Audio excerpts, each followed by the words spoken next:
They should be a state. I mean that. I really mean that. President Trump is trying to break us so that America can own us. That will never, ever happen. Liberal Party candidate and interim Prime Minister Mark Carney flipped his party's fortunes with a campaign focused on combating President Trump's tariffs and threats of annexation. We will fight Trump's counter-tariffs. In fact, Carney's combative tone throughout the campaign against President Trump's taunts. So I think Canada is going to be a very serious contender to be our 51st state.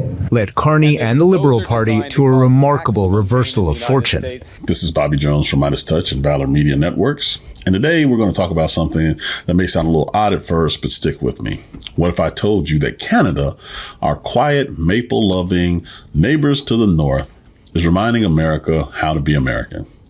I know it sounds crazy. It sounds like a jab, but it really isn't.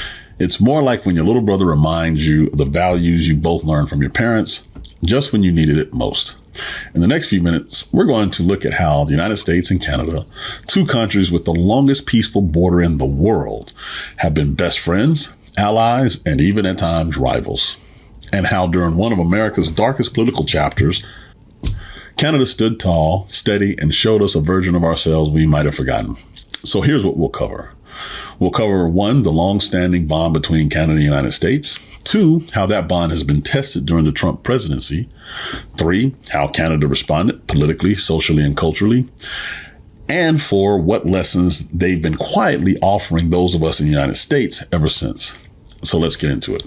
Canada and the United States are like siblings raised in the same household of democracy and freedom. We share British roots, Enlightenment ideas, and a belief in liberty, equality, and the rule of law. That's the foundation, but it runs deeper, much deeper than that. We fought side by side from World War II to Afghanistan. We stormed the beaches of Normandy together. We co-founded NATO. We even shared airspace surveillance under NORAD. That's an immense amount of trust. And our economies intertwine. Over $2.7 billion in goods cross the border every single day. Families live on one side of the border and work on the other. And yeah, we even have friendly rivalries. Hockey, track and field, those jump out. But it's a bond built on mutual respect. President Kennedy said it best: geography has made us neighbors, history has made us friends, economics has made us partners, and necessity has made us allies. It doesn't get more real than that. When Donald Trump was elected in 2016, the tone shifted. America first quickly became allies last. Almost overnight, Canada, one of our closest partners, was treated like a threat.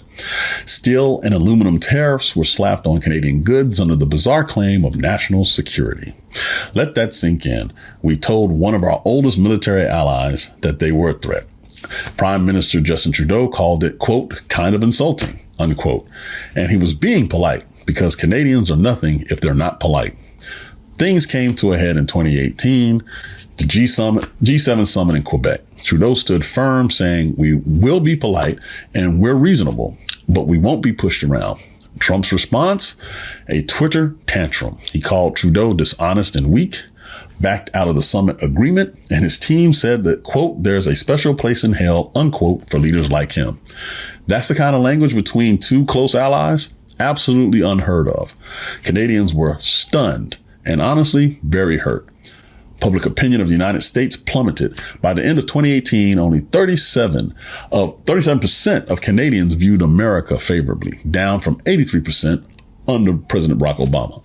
Some even began labeling the U.S. as an enemy nation. That's how deep and quickly the damage went. Hey, it's Ken Harbaugh. Check out the new trailer for Valor Media Network. Together, we can take on Joe Rogan and his Manosphere bros and win. Click the link below to subscribe to Valor Media Network and share it with a friend. Thanks, Midas Mighty. We got this. There's not enough men like me who do whatever they want. Are you sick of it yet? Those people need to be, when we take power, they need to be given the death penalty. The anger. I live like a capitalist every single day, Shank. I live as a capitalist. The hate. And we have a system of checks and balances. That's a good one. That's really funny. We do? The idea that to be a man, you have to be a bully. Fuck you! We should be better than this. Females don't have independent thought. They don't come up with anything. Our kids deserve better than this. It's like women want equal rights when it's convenient, but then they still want the door open for them. So help us change it. Subscribe to Valor Media Network, where you can find shows on sports, men's health, and patriotism without the resentment and division. True strength is about discipline, resilience, and service. If you've wondered where all the positive role models are, especially for young men, check out Navy SEAL Dan Barkov and Commander Bobby Jones as they share stories of service and sacrifice. Being good at being a man is about what you do for others and not what you do for yourself. Listen to Jason Kander and co-hosts Ravi Gupta and Adisu Demisi give you the inside track on the politics of sports. I just want to take back what I said about the Bills. No, because in all honesty, your team seems to have gotten the vaccination thing right. Okay. My team seems to be struggling with it. These shows and many more from Valor Media Network prove that you don't have to be an asshole to connect with young men today. Subscribe to Valor Media Network today. So how did Canada respond? They stood their ground, but they did it with dignity. They hit back with counter tariffs. They dug in during the NAFTA renegotiations, but Trudeau didn't return the insults. There were no rage tweets, no name calling, just quiet resolve. And Canadians rallied behind him. Even critics of Trudeau backed his handling of Trump. Polls showed that nearly 80% of Canadians supported taking a hard line on trade. In fact, the term became a political weapon in Canada.